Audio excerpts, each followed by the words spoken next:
let me position you in time. It's 1997, and Radiohead has recently released their biggest and best album yet, The Bends, featuring hits like High and Dry and Fake Plastic Trees, which came after Pablo Honey, featuring a massive hit, Creep. At this point, Radiohead was massive. The next album is so highly anticipated that finally a #1 spot on the charts is seeming possible. But everyone at their label is saying that they're about to commit commercial suicide with what they've got ready. Pablo Honey and The Bends have both sold around 2 million copies each.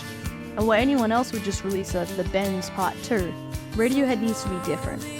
But after 6 million copies, a #1 placement, a Grammy, and one of the most acclaimed albums in history, yeah, it seemed that they made the right call. With Pablo Honey, Radiohead were picked up along the lines of grunge, whilst musically everything was entirely different. Songs like Creep and Stop Whispering still carried the angst and self-hatred that grunge enthusiasts were so familiar and content with. But by doing this, they sort of shot themselves in the foot. Creep, which is in some ways their biggest song to date, wouldn't even be picked up by BBC Radio 1 because of the depressed lyrics, and Anyone Can Play Guitar would only reach number 32 on the official singles chart. But the problem was that sad, depressed, and or angry was their sound, and these would always be natural struggles. Except, in the US, Creep would eventually be picked up by the underground scene before it spread across the country. Soon it was as massive as the band anticipated it would be, and Radiohead had a name for themselves. What this really meant was that pressure was on for the Bends, and where anyone else would just play to their strengths and really emphasize the Creep sound that had gotten them here. If you know anything about the Bends, you know that they didn't do that, and they completely changed. The Bends is one of my favorite albums of all time, with tracks like, well, pretty much everything. It's also consistently amazing. Many of the songs are written about how he was feeling at the time. He was under a lot of pressure and exhausted. He was being pressured by his label into releasing a new Creep and a new Pablo Honey. But he didn't want that. In songs like The Bends and My Iron Lung, he sings about the pressure that Creep has put him under. And in songs like Planet Telex and Fake Plastic Trees, he sings about the broken universe he feels he lives in, along with songs like Just, Black Star, and High and Dry, where he's just frustrated and angry at someone or something. The singles released off The Bends were as follows: My Iron Lung, Planet Telex / High and Dry, Fake Plastic Trees, Just, and Street Spirit. Of these, High and Dry is still one of their most streamed songs, and Street Spirit peaked at number 5 on the charts, which was their highest placement at the time in the UK.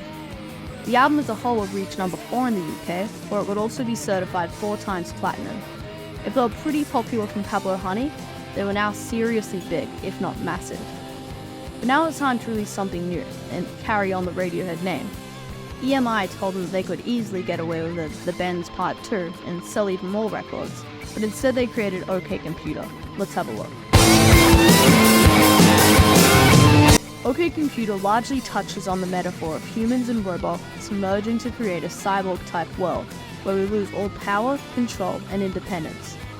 It sings about us building towards a heavily controlled and restricted dystopia, where we have strict rules and social norms to follow to stay within the bounds of political correctness. You don't need to look much past the obvious Karma Police, where it sings about a world so heavily controlled by social norms that something as simple as talking in maths or sounding like a detuned radio will get you prosecuted. Or in No Surprises, where Thom Yorke sings about a world where he's so numb to everything interesting, all he knows is boredom and pain, as he begs for a break from alarms, maybe meaning robots, and to bring down the government. In Climbing Up the Walls and Paranoid Android, he's clearly singing about his terror and paranoia, both over himself and the world we are and are about to be living in. In Exit Music, he desperately tries to escape. But maybe it's not all bad. Airbag is about when Thom Yorke was saved from a car accident, assisted by modern technology. His Airbag. And you don't even need to look into the lyrics to see this meaning plastered across the album as a whole. You can see it in the track list. It acts like a war against machinery. You start with Airbag, it's subtle working with robots in the form of a drum machine. By Subterranean Homesick Alien, we've now got a heavy theme of synthesizers, which stay for Paranoid Android. But they're gone by Exit Music, which fits in well with the lyrics of trying to escape this reality before all hell breaks loose.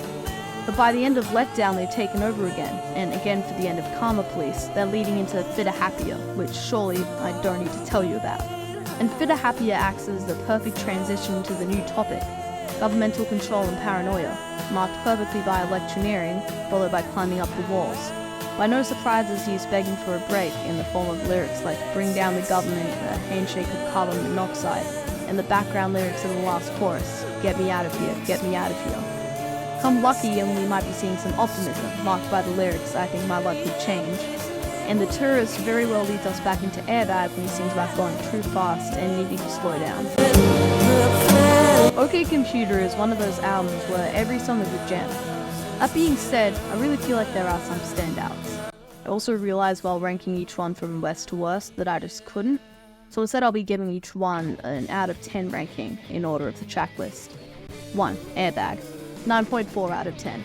In my opinion, this is one of the best, if not the best, Radiohead album openers ever. I love the chorus and the lead guitar in the second verse that leads into this awesome breakdown. 2. Paranoid Android, 10 out of 10. What is there to say? Ticks every box. Number 3. Subterranean Homesick Alien, 9.3 out of 10. This is just an amazing song, great vocals and awesome lyrics. I love the chords and how the synths are merged in with the song. 4. Exit music for a film, 9.5 out of 10. If I had to pick one thing that I loved in this song over everything else, I'd probably have to say the dynamics. It builds up so well, starting really small and leading into something massive, but ending very small again. 5. Letdown, 8.5 out of 10. Really solid song, I just feel like the verse melody is quite basic and repetitive. 6. Karma Police, 9.4 out of 10. Really good chord progression and vocal melodies, but my favourite part might even be what it builds into in the second half. 7. Fitter Happier, 10 out of 10. In no way am I saying it's better than Exit music or on par with Paranoid Android, but look at what it's trying to do. Be a creepy robotic intermission that advances the plot of Machine Takeover even further. And could it be any better at that than it is? I don't think so. 8. Electioneering, 9.4 out of 10. I really don't get the dislike to this song, it's amazing. Great riff, awesome vocal melodies in both the verse and chorus, and the solo is awesome too. Everything fits this vibe. It might be the heaviest song, on par with 2 + 2 = 5 and Optimistic, and it's so good. 9. Climbing Up the Walls, 7 out of 10.